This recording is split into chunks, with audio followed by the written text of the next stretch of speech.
Welcome back, everybody. Working on a Ryobi chainsaw, and I'm starting to just take it apart a little bit and do an inspection.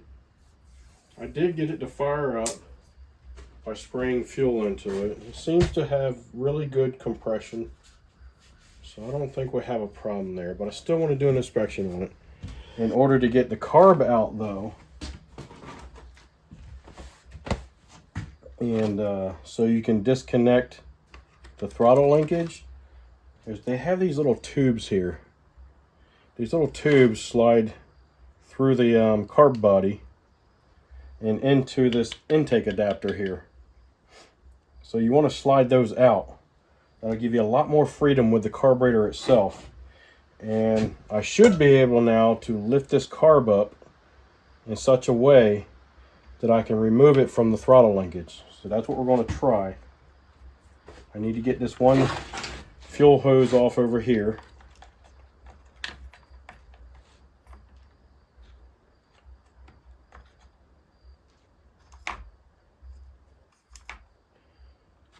There we go. Alright, so I got both fuel lines off.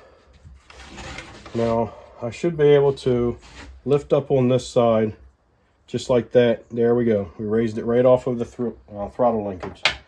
So keep that in mind when you're working on one of these Ryobi RY3716. So it's a 37cc 16-inch bar. So you don't need to like take this handle apart to get that throttle linkage off this carb. You just have to remove the fuel lines, and then take and raise it up like so, and then lift it right off.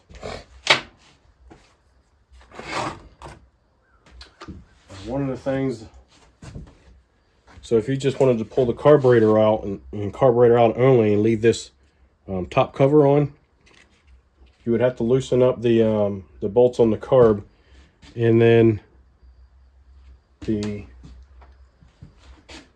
throttle, the idle speed screw is right there, and it sticks through this piece here. So it would make it difficult to get that carb out, but they thought a little bit, and you just go like that. So it's not actually part of this cover. So that's kind of nice. Just lift that right out of there. You'll be able to lift the carb right out with it. All right. Either way, we can still look down through this intake adapter.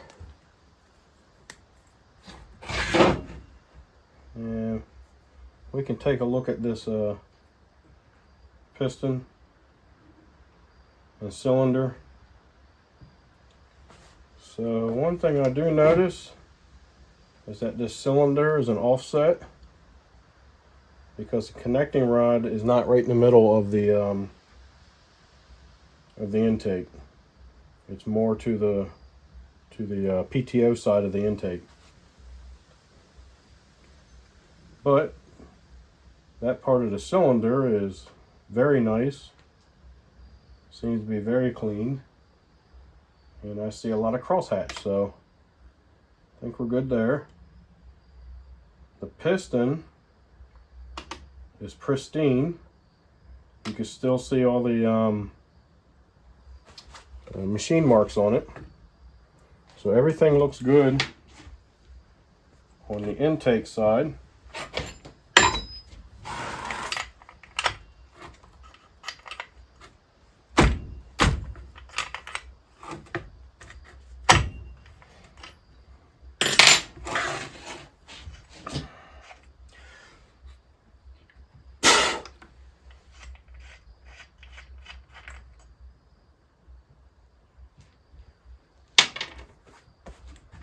I'll take a look in at the top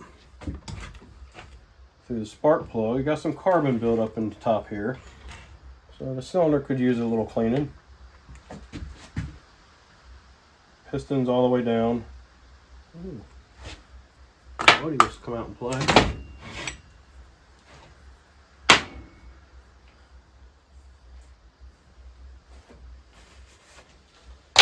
Guess you could say he got hammered. All right. So the top side of the cylinder also looks very nice. You can still see cross hatching there. Could use for a little bit of a carbon removal. Top of the piston, same thing, some carbon buildup on it. So far everything looks okay there. Let's pull the muffler off so we can look at that side of the piston.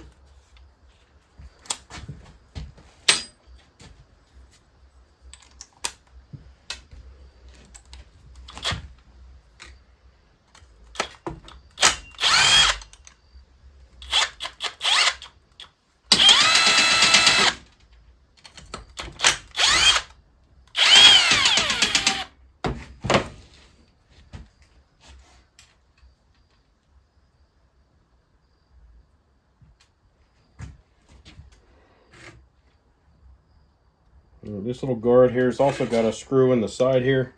It's a flathead. Oh, no, it ain't. It's a Torx.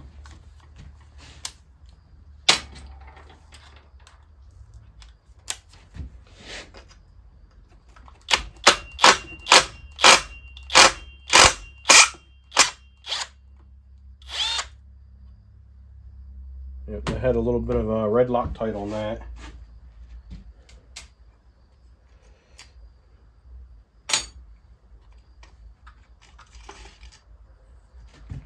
Alright, so that's what the muffler looks like on this one.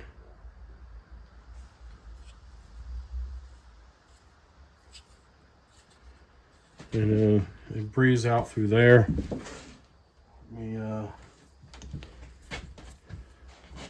So as you can see back in there, there's just even though that's a large hole there, large opening, there's a tiny hole back there. Can't even stick my pinky through it. This is a baffled muffler and possibly a EPA muffler too. Yes, it is. So right down in this area, see where that hot spot is? That's where it has to go through the catalyst. And then comes back up and then out this hole. So it comes in here, goes down, comes out, goes back up, and out that little tiny hole.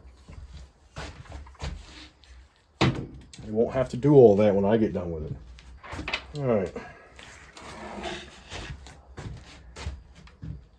Hey, that's awesome. This is set up like a professional style saw. This is not a clamshell. It's a split case with a jug on top. And that's kind of awesome for a cheap little saw. You would have figured that it would have been a clamshell. But this is not a clamshell. It is set up like a professional saw with a split case and a jug on top. That's pretty cool. Okay, so got a little bit of carbon in here. So it has a square port in toward the cylinder, right? And as it exits out, it turns oval. The other little thing I see in here, I don't know if you guys are going to be able to see it, but back in that cylinder, there is like a little V-notch at the top, right dead center. So what that does, that allows it to crack open a little bit before it actually gets to the point, or before it actually gets to the roof of that cylinder. I don't know if you understand what I mean or not. That's about the best way I can explain it.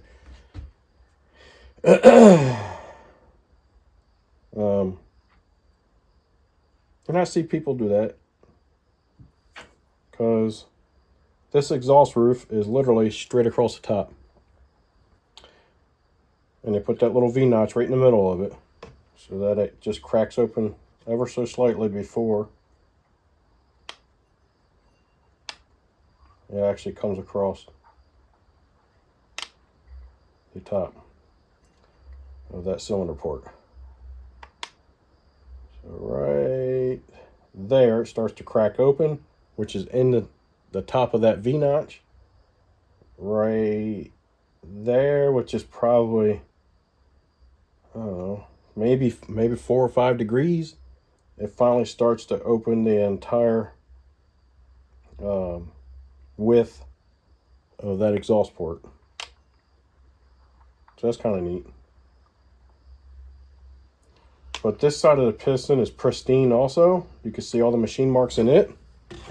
So this is a great candidate for an overhaul.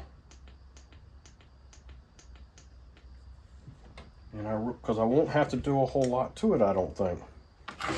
I will probably have to do something with the carb. I might have to do something with these fuel lines because they're still pliable, but they're kind of starting to stiffen up a little bit. This clutch still looks great. I think I'm going to have to do a little something here with this adjustment screw. There's a little E-clip that's missing that keeps the screw inward. So I'll have to put another one of those on there. And it looks like somebody's been in this part before because that's all boogered up.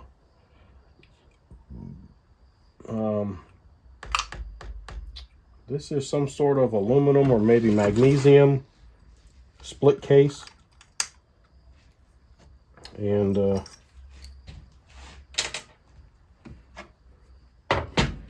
that's kind of cool. Let's see here. It also,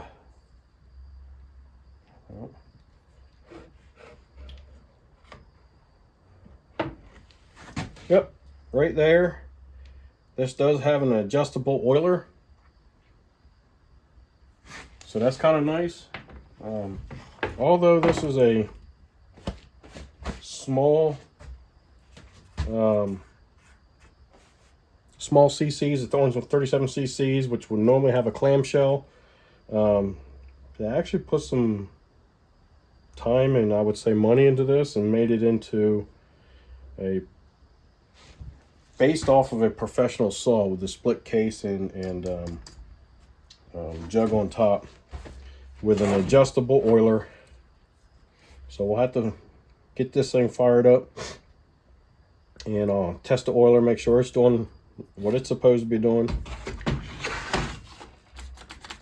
I might even warm this all up a little bit and maybe do a gasket delete, so that will sit that jug down a little bit more.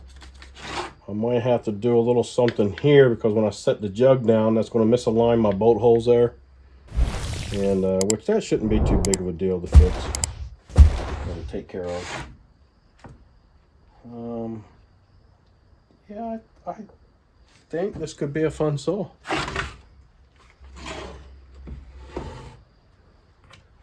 We'll get some port numbers off this thing and see what we can do. Yeah, I think it'd be pretty cool. Spark plug's at 25. I typically like running mine at 30. I've never noticed any differences between 25 and 30. Allows for a little bit larger spark.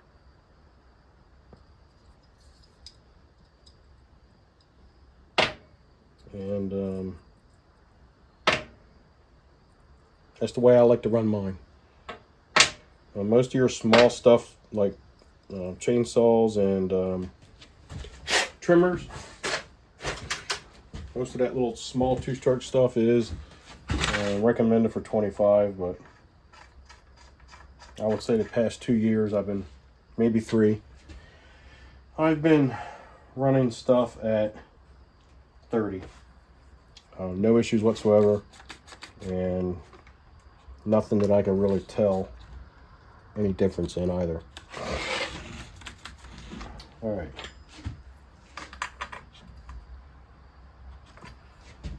we do have the muffler off, we'll squirt a little bit into the, well, no, I'm not either. I don't have a carb on it, so I don't have a way to regulate. And this thing will just scream to all outdoors. We'll wait until I get the carb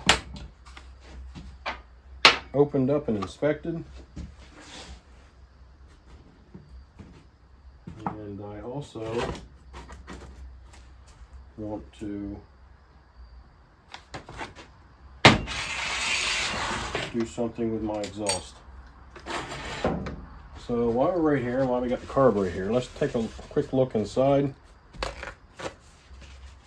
and see what this carb looks like inside. Might be perfectly fine. It might need a gasket or two,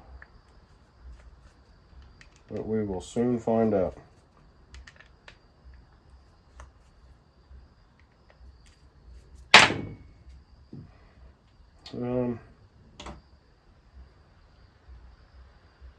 It's a fairly good sized carb. There is actually room in here to bore this out to make it a larger carb. So it'll flow more CFMs. If it flows more CFMs, it'll pull more fuel. If it pulls more fuel, it should supply more power and torque, as long as it's not running rich. But if we do a port job on it and we don't have enough adjustments, or if my adjustments gets out too far, then that would be our option. It was to bore this out, and then we could probably turn our screws back in some. That is not difficult to do.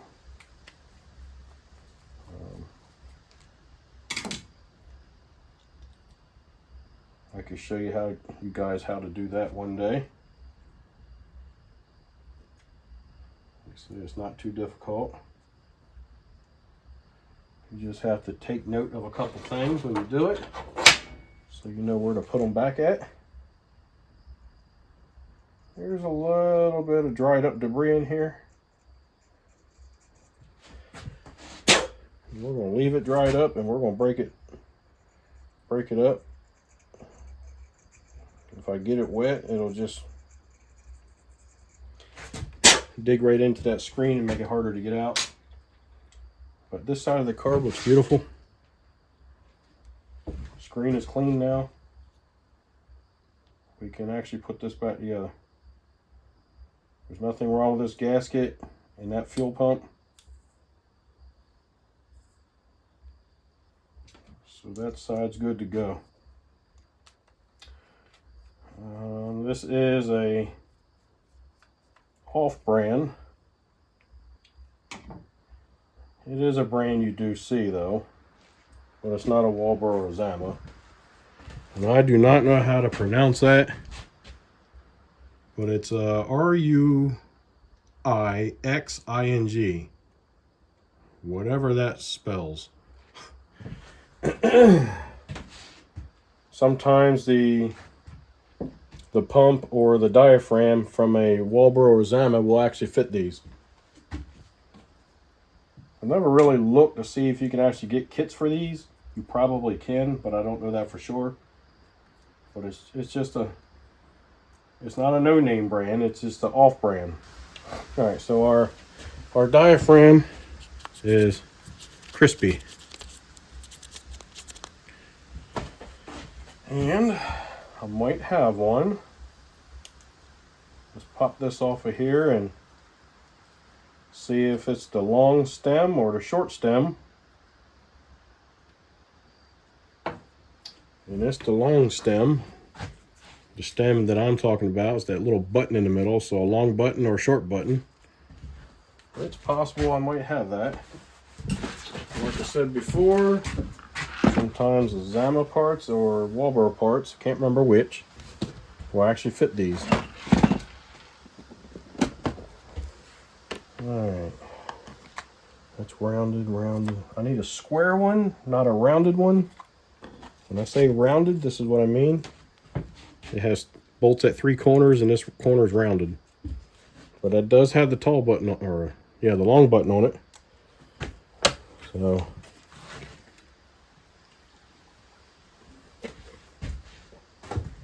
all right, and this was my Zama kit. Let's check our Walbro kit.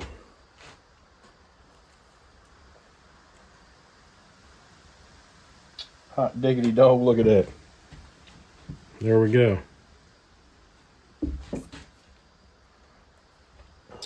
Hot diggity dog. Looky there. Exactly the same. Flip them over. They both have the tall button on them.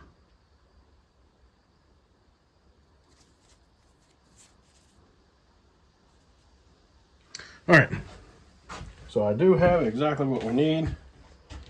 That carb is very clean inside, so I'm not even going to bother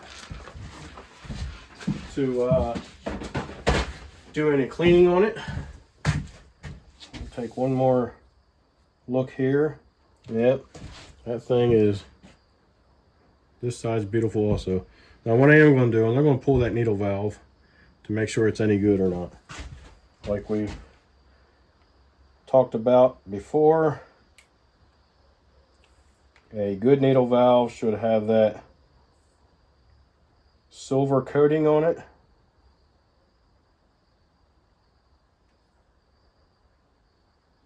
I don't like the way that screw feels. There we go. And a needle valve that you should replace would be black, just a plain old black rubber tip. So this still has the silver tip on it. It is still pliable. It's the short version, the needle valve, not the long version. So we are going to reinstall this.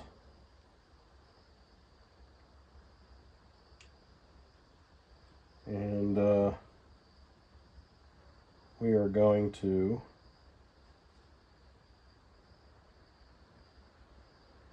try this thing out. What I want to do though, I think I'll spray through this inlet tube to make sure it's not clogged with anything. Be careful when you're using cleaners, because some of this stuff has crap, acetone in it, and acetone and rubber parts don't go well together.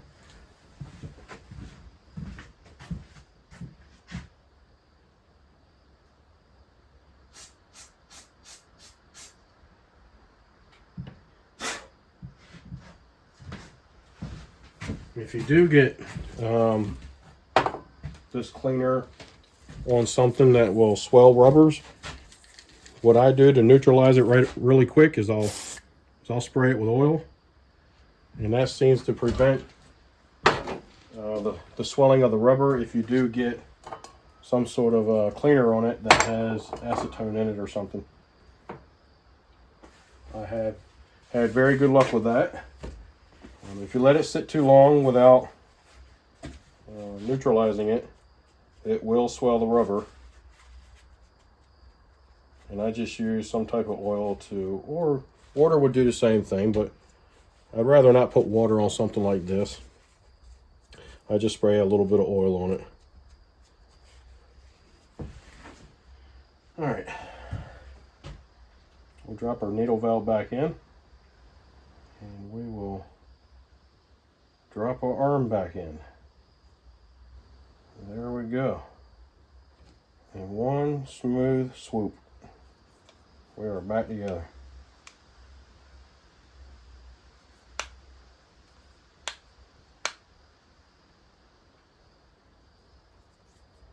Make sure it operates freely, and it does.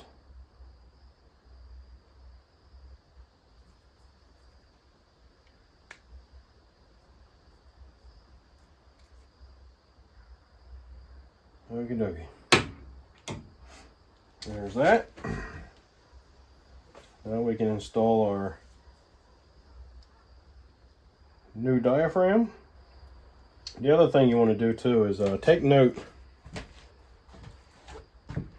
on how the carburetor sits inside of the of your piece of equipment, and you want that bleed hole, that weep hole there, downward.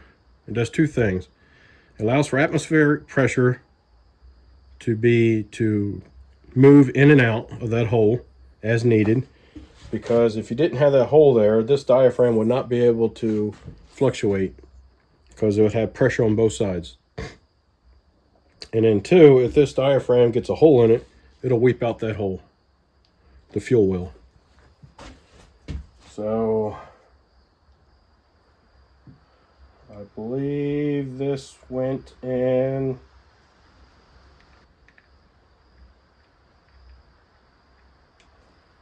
okie chokie. So in theory we should be able to get this thing fired up. Hopefully this was some good content for you on the on this Ryobi R3716, which is actually built a little bit better than I thought it would be. I thought it'd just be another cheap clamshell, but it is not, which surprised me a little bit. And so hopefully that was some good content for you. Hopefully it'll help you one day. If so, give me a thumbs up, subscribe, send me some comments, let me know what you think. Be kind and help people when you can.